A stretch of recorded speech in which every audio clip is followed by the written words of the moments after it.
Hi guys, this is Ben Glicksman with SI.com, and I'm here with your ACC Spring Football Primer.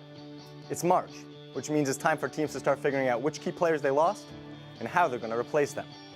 Let's start with defending national champion Florida State, which most importantly brings back quarterback Jameis Winston, fresh off a Heisman Trophy victory.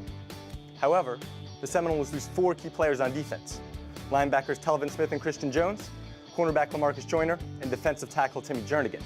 And that's not the only loss.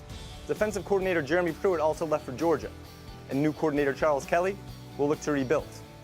The other thing to keep an eye on with the Noles, Winston is also an outfielder and relief pitcher on Florida State's baseball team, which I think is pretty impressive.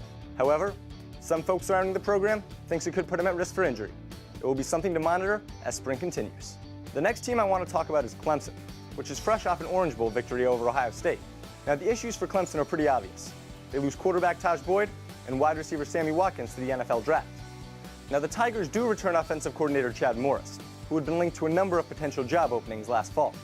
However, he has a lot of production to replace on an offense that averaged more than 500 yards per game in 2013.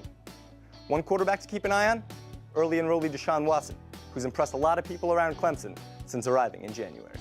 Now, the last team I want to spotlight really quickly is Louisville, which is undergoing a mass period of transition. Charlie Strong has gone to Texas, and Bobby Petrino is back in the saddle. Also, quarterback Teddy Bridgewater is being projected as potentially the #1 pick in this May's NFL draft. The bigger issue to keep an eye on, though, coordinator Todd Grantham, who came from Georgia, is installing a 3-4 defense, which is new for these Cardinals. It will be interesting this spring to see how they adapt.